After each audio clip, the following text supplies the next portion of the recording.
powerful method to be resource to donate to Goodwill, where your donations help fund job placement and training for people in your community. Goodwill. Donate stuff, create jobs.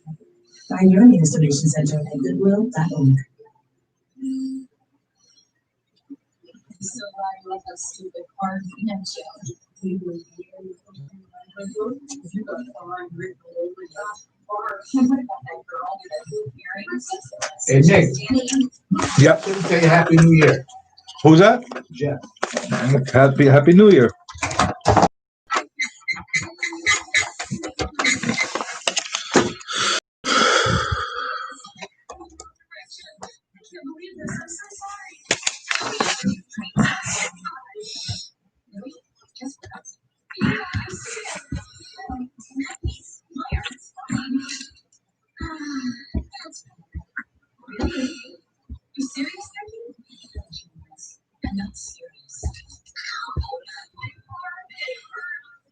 Close driving.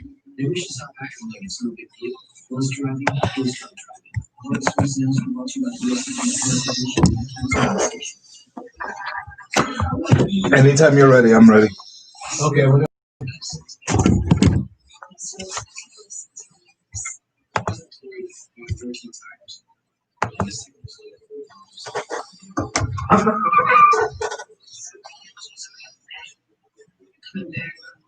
Raging. I started having nightmares. Wake up in the middle of the night once. I started drinking.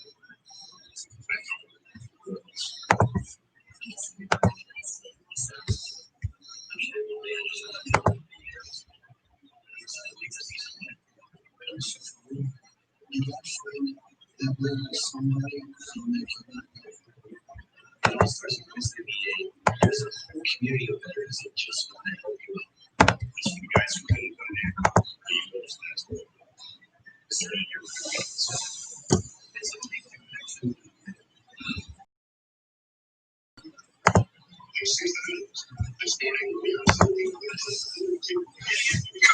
Anytime you're ready.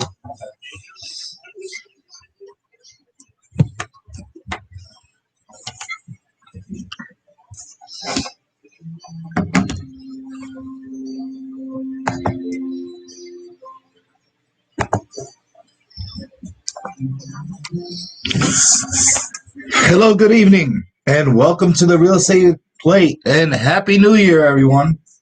Hope everybody had a good, somewhat holiday season, I guess. It's not exactly what we're all accustomed to. Times Square wasn't exactly live energy. There was people there, but it's not like what we're used to on a yearly basis. But hey, we got through another holiday season. We got through 2020, which I think is a big deal. It's a big hump that everybody wanted to get past. And I don't know about everybody else, but I am really thinking that, I'm gonna have positive thoughts, positive energy going forward, and I want to make sure that we get through this in the best way possible. Now, I'm not sure which stream everybody's watching from. We got multiple streams going on as usual. We got on Facebook. We got the WGBB studio stream. We got our YouTube stream as well. And our YouTube stream is a little bit weird right now. It might not be the greatest, but I'm going to make sure that I'll put the edited version once we're off. And you'll be able to see it the way it should be seen. I don't know why this is happening for some reason, but it's happening. And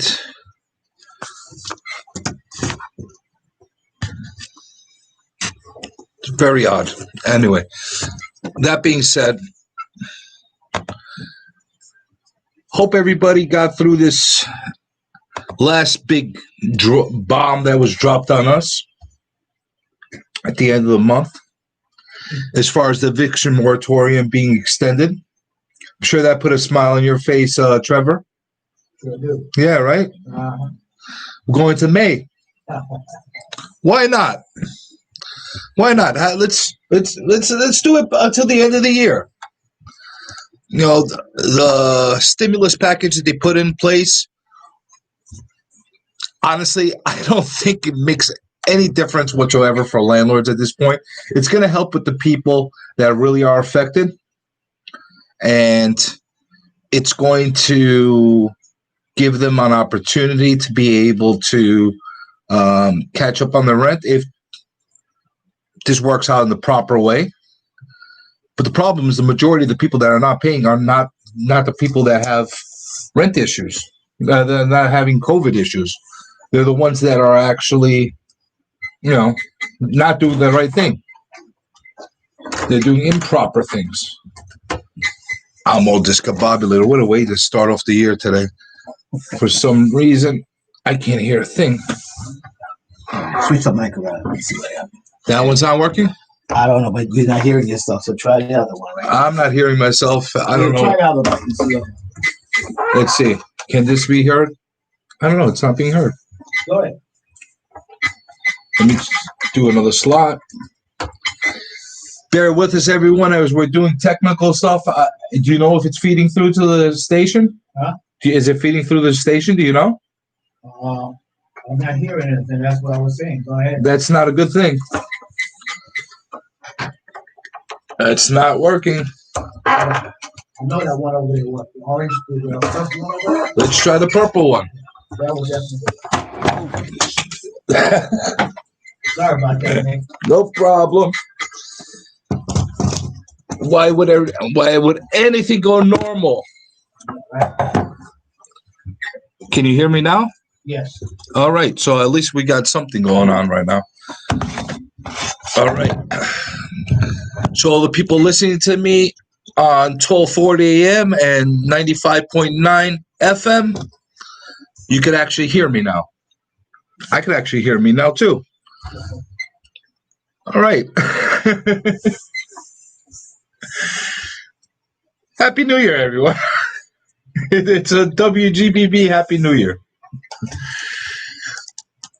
But that being said, we got that bomb dropped on us with the eviction moratorium at the end of the month, which honestly is absolutely ridiculous.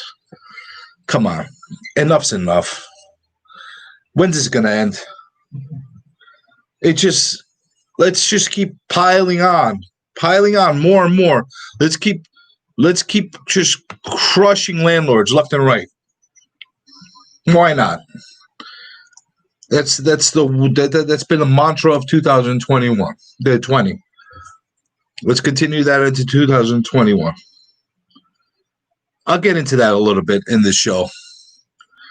But at the same time, as you could see from the title of the video when I put it up, that we're going to talk into a little bit of how to actually make money in real estate in 2021. Yeah, I know a lot of people are going to lose money or are losing money, especially from the investment angle. But one of the things that everybody needs to understand, no matter what the market is, whether you're in a good market, you're in a bad market, you're an apocalyptic market, you're in a fantastic market, there's always money to be made. And I'm going to help guide everybody in the best possible way.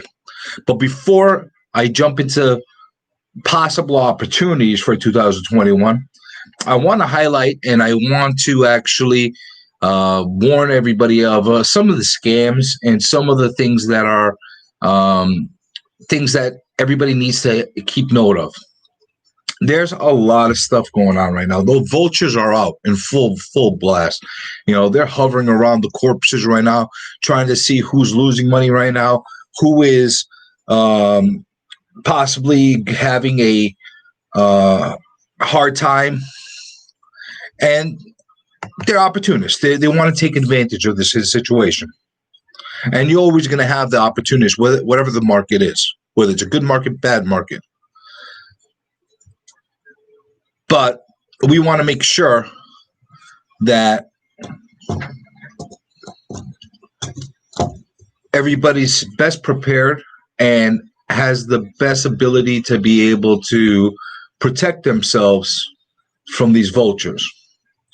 So the one thing I'm going to make a very big point of letting everybody know, especially to apartment building owners, commercial business, commercial building, retail buildings, you're going to have a lot of people coming around you right now, basically trying to scare the crap out of you to sell your real estate. It's just going to happen. They're going to give you every single cataclysmic thing you could possibly think of as a reason for you to sell right now. Sell now before you lose more money. Sell now before property values go even lower. Sell now because you'll never be able to get your rents back. There's a lot of things going on like that. So I want to make sure that everybody's clear and understand what's happening. I get calls from investors all the time. Find me a deal. I want something that I can make money on. Right now, this market, the way it's balanced, especially here in New York, there's not great opportunities available to you everywhere in full public vision. And the reason for that is on the residential section, especially as you go outside of the city, everything is skyrocketing. And then you have the other issue where you have a lot of the investment property, apartment buildings, retail buildings, commercial office spaces, that kind of stuff that are taking a hit with vacancies. And because of the vacancies that they're having an issue as far as being able to either refi or to actually sell it to somebody that's getting it with a mortgage, because banks are not so eager to lend full value on places that are not necessarily showing the numbers at the current time. And it's getting people a little desperate. It's getting people a little bit nervous. It's getting people a little worried. It's getting people a little, actually very concerned. And it's a major problem. And what happens when people panic, they made poor choices, they make big mistakes, and these people are taking full advantage of it. You're getting the letters coming in from people saying, I'll buy all cash. You're getting the letters from people saying, sell now before the market drops. Sell now before you lose any more money. They're also looking at whoever has defaults and are behind in the mortgage payments. There's ways for somebody to look publicly if you're in list pendants. And what list pendants basically means is that a home or a property has had a judgment issued against it by the lender due to default of payments. And here's the thing. In 2020, you have a lot of these properties out there like that. It's not so uncommon because a lot of people have been in default and a lot of people are in a situation where they can't pay their mortgages, and they've taken some forbearance in some cases. And that's understood in this kind of market. So I'm going to make it very clear with everybody. Don't let these people that are saying things to you scare you. What I suggest you do is, if you're really in a situation, you're in a crunch, and you have somebody that's offering you a number on a place, go to a handful of professionals, real estate agents, brokers, and have them give you a breakdown, a comparable analysis of your property, You could even tell them that you're thinking about selling it. They're more than willing to do that for you. And most of the time, you're not going to get any charge from these agents giving you a evaluation what they think it's worth. And I say go to a handful of them, because don't go to just one. Because if you go to just one person, you might get a skewed opinion. You might get a situation where somebody actually turns around and gives you a little bit of inflated price or something like that, just to get you to sell the place through them and that kind of thing. You want to get an even keel, good idea of what the values are. So I strongly recommend that's what you do. And then if that person's offer is in line with what the value says it is, then you make that decision. But don't go and just make decisions like selling a place out of panic. It never works out well. Any kind of decision you make in any kind of business kind of situation should come from a point of logic. It should come from a point of thinking through all the scenarios. You go on impulse, you're gambling. Not a good idea. So you have people like that coming around, and be very wary, because they're coming, and they're coming in big herds. It's also happening to a lot of business owners, where obviously business owners, especially small business owners, restaurateurs, these kind of places are suffering right now. They're having a hard time. Some of them are doing okay. Some of the places that actually were set up and built for a takeout system, a delivery system, are actually doing better now than they were doing prior to the pandemic. But not all of them. And you have a lot of people having major problems. So what happens is you have people, I'll take this off your hands. I'll take this business off your hands. I'll buy it for pennies on the dollar, basically, they're telling you. Retire. You were planning on retiring anyway. I'll take it off your hands. And what happens? People are basically getting duped into selling the place out of panic, out of frustration, out of being tired. This whole situation that everybody's dealing with right now, as far as you can open now, you can't open now, you can have indoor dining, you can't have indoor dining, you can have outdoor dining, you can't have outdoor dining, you get this, you get that. All this confusion, this has been stressful on people. This has been giving us such a source of aggravation and such a source of confusion that is caused chaos of epic proportions. And it's not a great thing. It's not a great scenario for anybody. So you're getting the people coming in like vultures. They're going to come hyenas. They're going to come and feed off the carcasses of people that are in bad shape. And it's unfortunate. So be careful.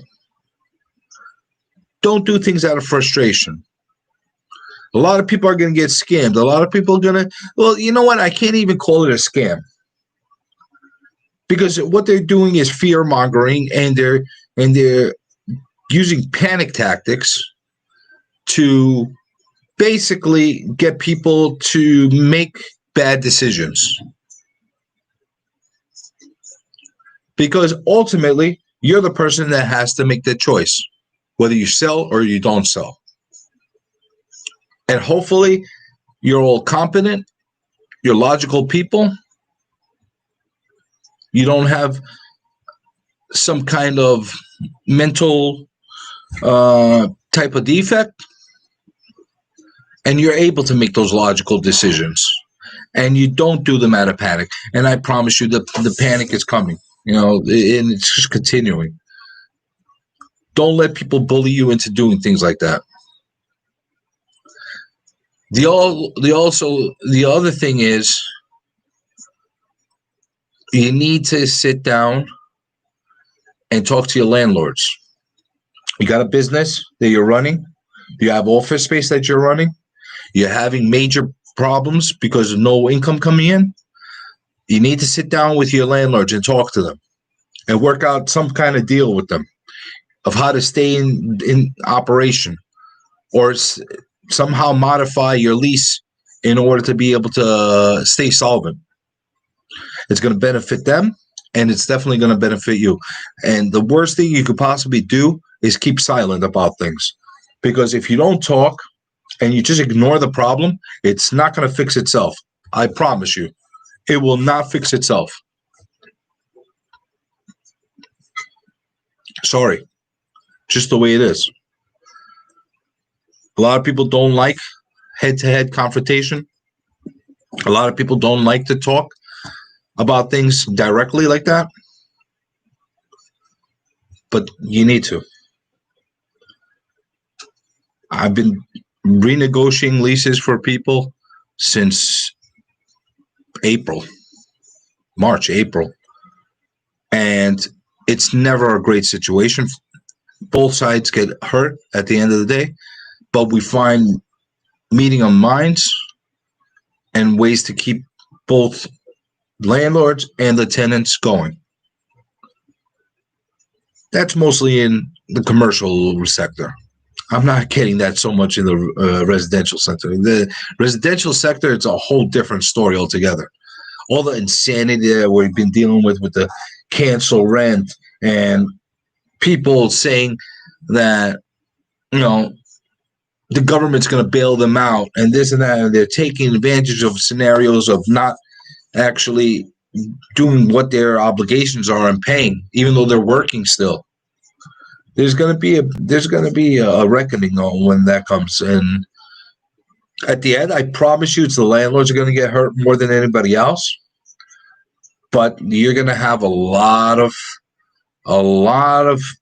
tenants that are not doing the right thing. They're going to get a rude awakening, and with that big group of tenants that are not doing the right thing, a lot of people that are doing the right thing are going to get hurt because they're going to get pulled in with them.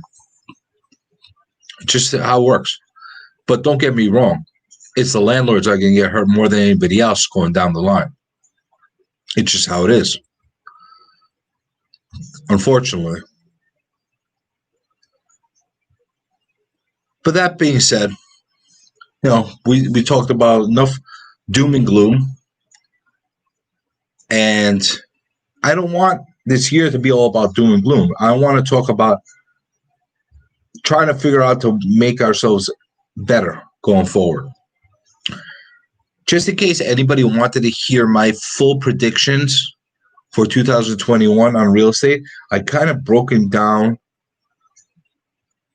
pretty thoroughly in the past video I posted on YouTube. So if you check out the last video that I have on the YouTube channel, you'll be able to hear my breakdown. It's pretty lengthy video. I think it's about an hour and a half.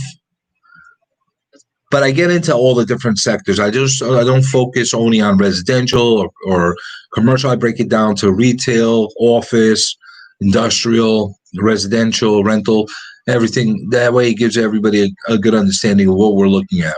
And again, this is my crystal ball predictions, but I'm rarely wrong as far as my predictions are concerned. I take a very thoughtful approach to everything I say. Again, everything, when I'm wrong or when I'm right, you can call me out at it in the future, looking back to the videos when things actually pan out the way they're going to pan out. But that being said, there's opportunities out there. 2021 does have opportunities. Are they the greatest opportunities? No. But you can make a great opportunity out of a bad situation. And I'll explain to you how. A lot of people, especially investors, builders, developers, have been coming to me of late. And they've been asking me to find them new properties, new deals, new scenarios that they obviously can't find right now. And I'll tell you something. A lot of people are coming out of the woodwork that, kind of decided they didn't want to, they didn't need the helps of somebody like me that are desperate to find properties. So they're coming to me right now. Why? Because they can't find it openly out there. And just because you can't find something out there does not necessarily mean it doesn't exist. It means either you're not looking hard enough or you're not looking in the right places. And I'll explain to you how. I touched this a little earlier in the show in regards to people scamming apartment building owners as far as devaluing their properties and getting them to buy and sell for pennies on the dollar. Well, the opposite goes for buyers out there. If you're in the market for income property, if you're in the market to buy an investment property that has cash flow,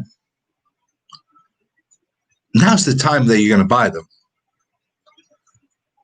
Now is the time where you're going to look for the opportunities, because you're not going to have to wait for people. You're not going to have to wait for the market to catch up. All you have to do is see what's currently out there. And I promise you, if you look through the current inventory right now that's available, or things that have been available over the past few months, and you play everything by the numbers, there's plenty of people that are on their own are putting their houses on the market or the buildings on the market that are trying to get rid of their places without you even asking them to. And there's a deal to be made there.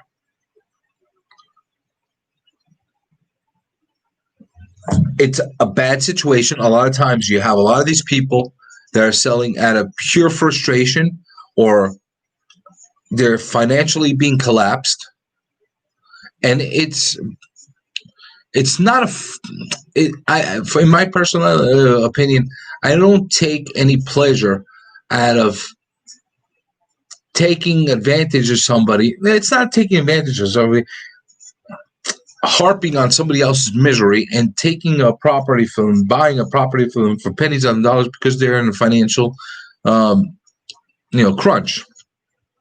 But the thing is, if you're out there looking to invest in these kind of properties, somebody else will. Somebody else will buy one of these properties and buy them and get them at extremely low prices. So if that's where you're going to be, and that's the kind of market you're going to continue working in, you might as well be the person that takes the advantage of the market, the current feel, and the bad situations that we have right now. When I used to work at Morgan Stanley years ago, and I used to talk to brokers, and I was like wet behind the ears. I was 18 years old, and people would say, all these different quotes. They would always say, "You buy when blood's on the street." And same thing applies with real estate. Right now, a lot of people are in super panic, and they're in complete fear mode. And what I suggest to everybody, and I've always taken this philosophy and always taken this mentality, when you see everybody going one way, you go the opposite way. In 2008, 2009, when everything was collapsing in the real estate market, and we had quite a collapse at that point, there was, you could call it anything you wanted. I want a housing crisis, collapse,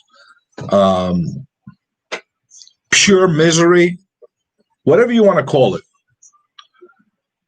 Houses were dropping on a daily basis. The values were getting obliterated at that time. And when I saw that happening, I might as well have jumped on the rooftop of the highest building around me with a megaphone screaming, "Buy now," to investors. And a lot of people were not buying. They were scared. They were saying that things were going to drop even more and more and more. But here's the way I looked at it.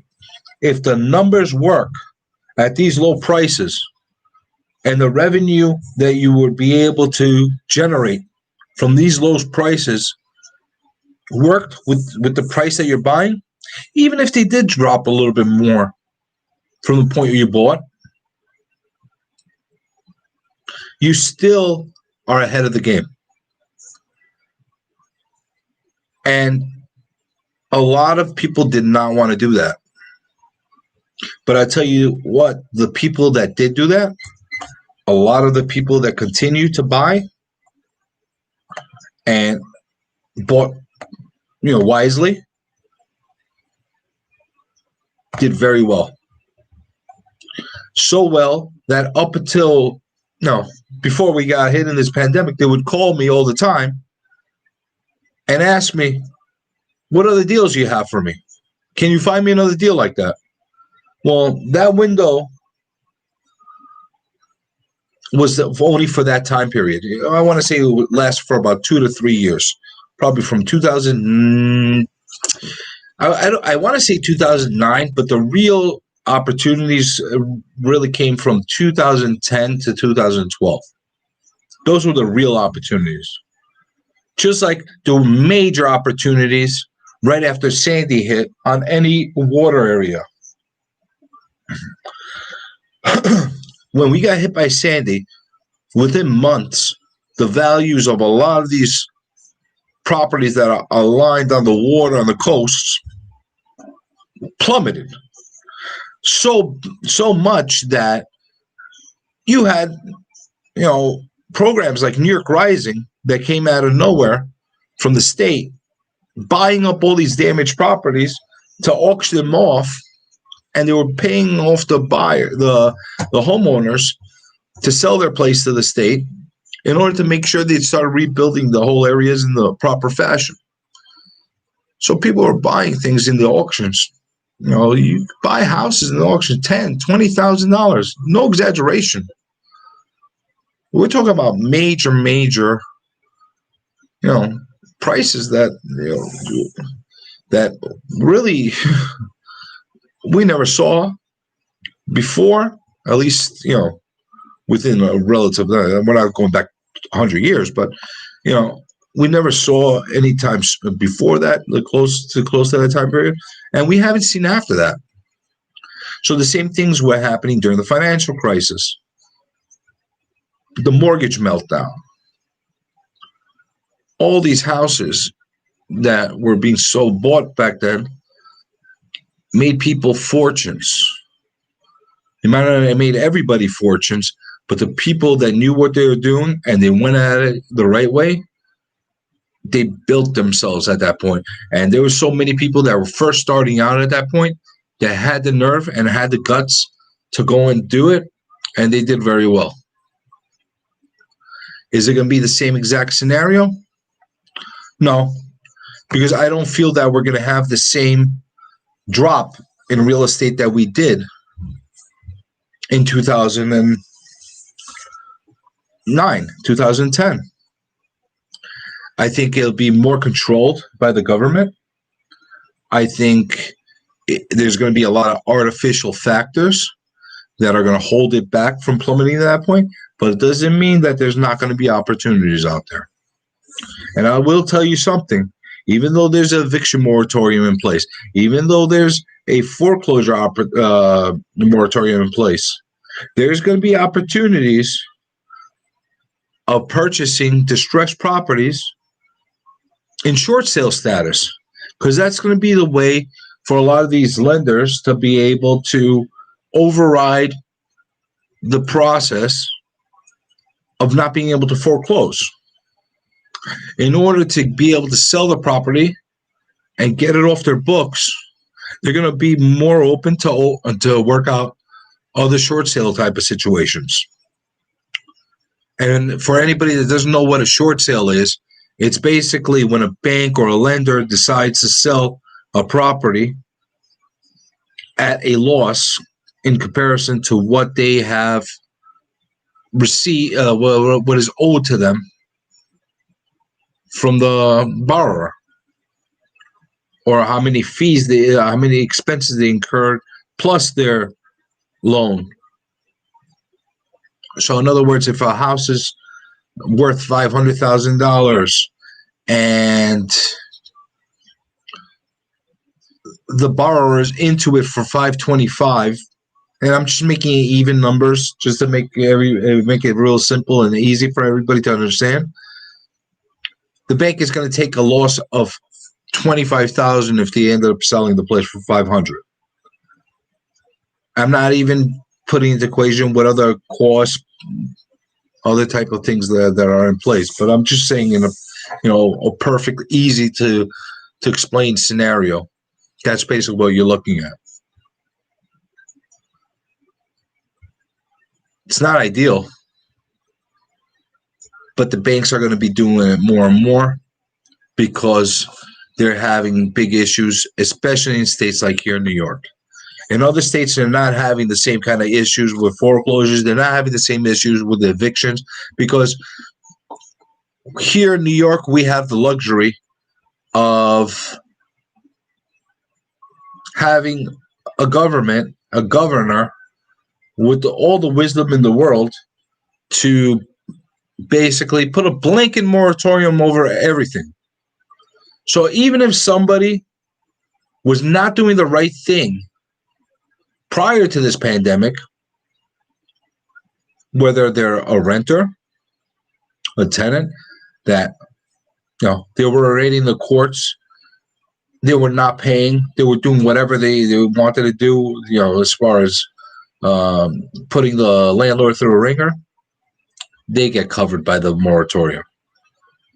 If you're a homeowner that were doing the wrong thing by a bank, not paying your mortgage, playing the system, and basically pocketing whatever money you're saving on a monthly basis, just to try to play the system, they're not getting foreclosed because of the moratorium.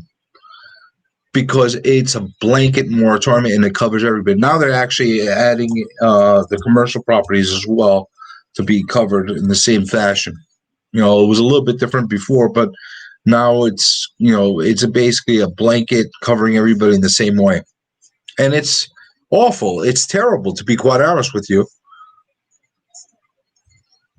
It's not a great scenario. This YouTube feed is by far the worst feed I've ever had. If you're watching on YouTube, I apologize for how bad this feed is, but it is what it is. We'll deal with it.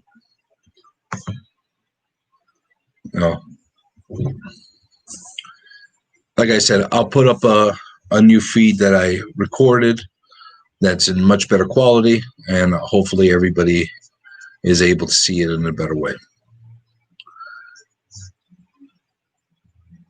So, opportunities. Where else are there opportunities? Well, there's opportunities in different models that are going forward as far as housing is concerned. If you're willing to build housing and you're willing to take advantage of the opportunity zones that are out there, now is the best time you could actually go into it, because there's a lot of people that backed off from the opportunity zones because of these eviction moratoriums and saying I'm going to be stuck with renters and this and that, but there's never been a better time to actually get involved with these properties. So let's say you get into these areas that is deemed to be an opportunity zone, and you need to build it and either from the ground up or modify the building in order to put the units in that you need to have in there to accommodate and fit the requirements. Well, the thing is, it's not going to happen overnight. You're not going to have that thing built in a day. You're going to have to take some time to build this place. It might take you months. It might take you a couple of years, depending how big the scope is of the project. So if you have a major project at hand, or even a medium-sized project or a small project, it can take you some time. So by the time you're done building the place, knock on wood, in a perfect type of setting, a lot of these mandates, a lot of these lockdowns, quarantines, bans, everything you want to call them, will be phased out to some extent, or for the most part, and you'll be able to start actually occupying all the units, start getting cash flow coming in, and you'll be able to take advantage of all the opportunity zone benefits. But now's the time to get into these units, because if you wait till we're out of this pandemic and the dust settles and people start to get their bearings back and start to think, what do we do next? Well, it's probably going to be too late at that point. The other thing is, I'm going to make sure that everybody understands how to be able to operate going forward. I strongly suggest that you follow your local markets or the markets that you're interested in investing in directly to the sources. Do not, I repeat this, do not rely on what you read in the media, watch the news, that kind of thing. Yeah, I'm talking to you on a radio station, but I'm taking things from a local level and trying to put it as national as possible and give everybody the best guidance I can. But what I do suggest that you do, I strongly suggest you do this, is have a team locally or have a couple people that you have confidence in that are capable of giving you understanding on a daily, weekly, monthly level where there's markets at. Because I promise you, the media, the news channels will not give you the information as it's coming. They're always behind. And that's because they're running off of reports. For example, every month, realtors come out with the housing reports. Your local MLS offices come out with the monthly housing reports. So if you had a horrible, horrible market in a past month or a past quarter, you wouldn't know it until it gets reported. Unless you got people on the ground actually giving you the information as it's happening in real time. So you really need to, have a strong group of individuals that know the markets that you're working in and truly can help you operate in the best way possible. Don't make that mistake of trying to go off of whatever you read. I mean, it's not a bad thing to read, and you should be reading things, but don't go off of only what the media gives you, because I promise you might get caught too far behind what the actual real news are, and you're going to have an issue. Now, that being said, I know I gave a little bit of a cloak and dagger kind of approach to how to be able to invest in these properties. But the reason why I do that is because everybody invests in a different way. Everybody's financial situation is a little different. Everybody's goals are a little different.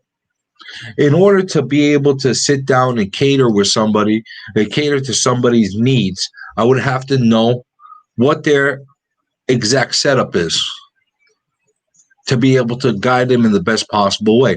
And obviously, because I'm speaking over the airwaves and I don't have anybody specifically that I'm talking to right now, I'm talking about in general terms. What might work for one person might not work for another. So that's why I'm kind of putting it out there. So I'm going to just give a little bit of update on what is to come this year on the real estate plate. Some of the things that I'm working on as well. give everybody a little bit of understanding of what we're doing with our social media. And hopefully, we'll make a much more enjoyable experience for everybody through all our platforms, informative and helpful. So, as far as the real estate plate's concerned, we're definitely going to be having some guests the upcoming months. I've been very wary of bringing people into the studio up until now because I just didn't want to have people coming in due to the quarantines we've had and, a lot of the mandates. And, we want to be as respectful as possible to the studio and all the other hosts that are using the spaces and not having too many people and not forcing us to have COVID tests every other day. Have you had a COVID test yet, Trevor? Hmm? Have you taken your COVID test yet? I ain't taking it. You haven't taken it? Good for you. It's not a fun experience. I ain't thinking about it. I've taken it, and I don't like it. Really?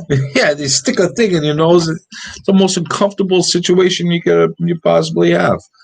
Yeah, you can do whatever you have to do, but, When you get that vaccine yet? I'm not taking the vaccine. You take it first, and then I'll see. If you take it, No. if you take it and turn white, then I know there's a problem. You really ain't gonna take it gay, would you? Because I'm going to take it and I'm going to turn black. I don't know. That would be something else. I don't know. I'm not that eager to take a vaccine until I see enough people actually take it. Right. And there's time in there.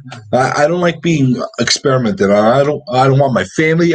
I'll take it if I absolutely have to, but I don't want my kids taking a vaccine unless I know it's absolutely necessary. It's for me personally. That's my mentality, and it is what it is. Maybe I'm wrong. Maybe I'm right.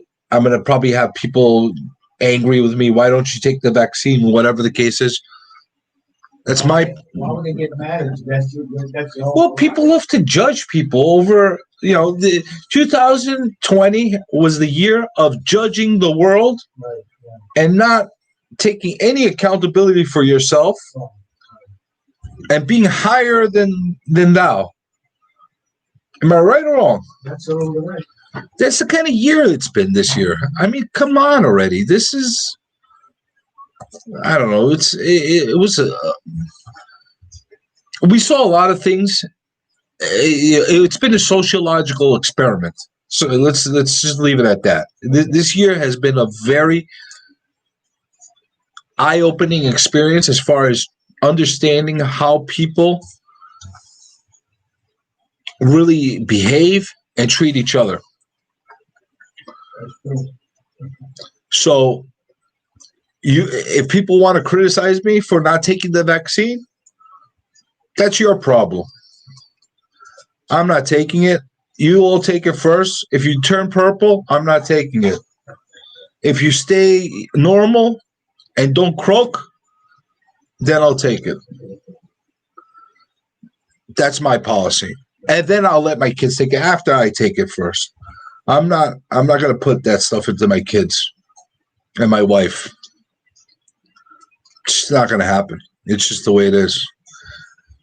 But let me not jump off too much of a topic and get nuts about vaccines and society and all the craziness that we're dealing with right now. And let me just give everybody a quick update on what we're doing. So we're going to probably have some guests coming in over the next few months. We're going to be cautious, keep our distances. As, the numbers go down, I'll be more open to have more guests over. But we're definitely going to be doing Zoom conferences that we're going to be putting in through YouTube. And it should be interesting. It should be a different type of component to what we've been offering in the past. In addition to that, We're going to be breaking up the real estate plate channel that we have right now. When you look at me on YouTube, and we're separating all our videos in a way where our business videos for our properties are going to be all going to the Cicalis team site. The stuff that's YouTube content is going to be staying on the YouTube site, but the real estate plate edited radio shows, they're going to go onto a separate page altogether, which is going to be called, obviously, the Real Estate Plate Radio Show. And it's going to avoid having all this big clutter and cluster of mixed videos where it gets confusing to be able to navigate through. So this should make it a lot more easy and enjoyable for people to be able to watch the content. I use the word enjoyable. I mean, for whoever enjoys listening to me rant about things.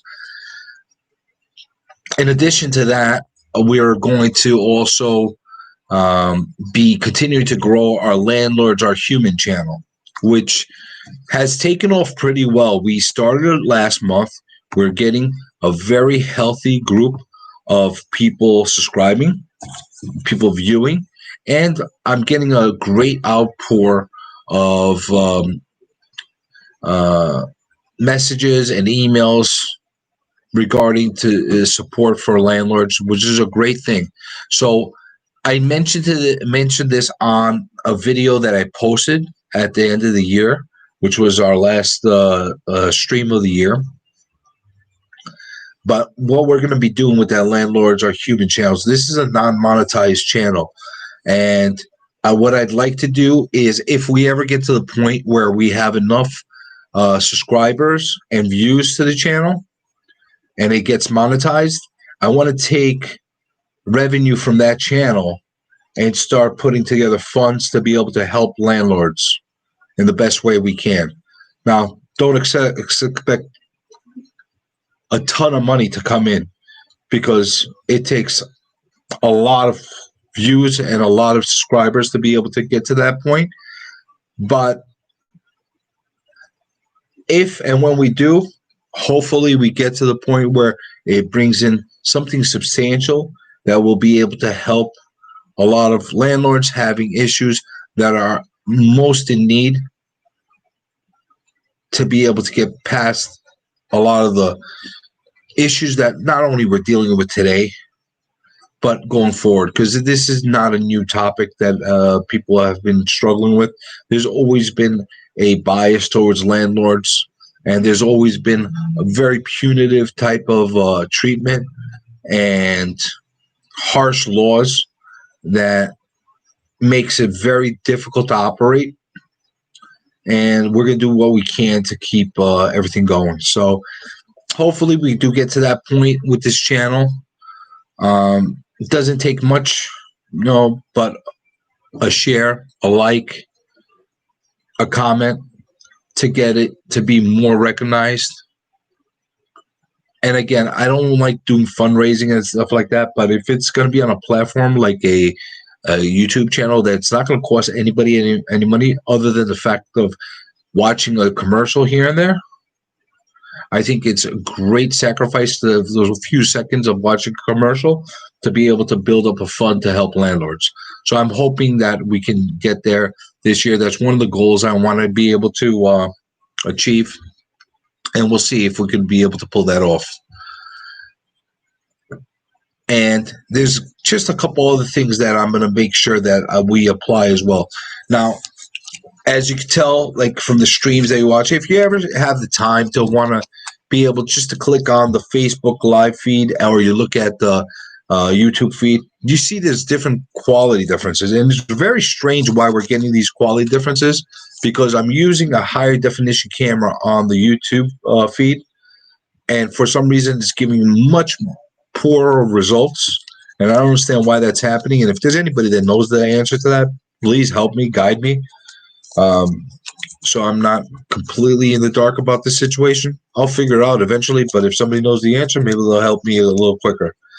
But that being said, we're at the end of the show, and if I go too far into it, Trevor's going to have an ulcer, and I won't you're gonna what?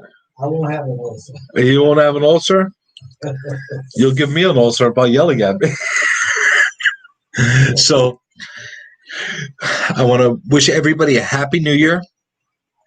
I'm so happy to start off the year again with everybody here in the real estate plate. Have a great week. Make lots of money in real estate. And I'll be back with you again next week, just like every week, Monday, 6 to 7. Have a great night. God bless.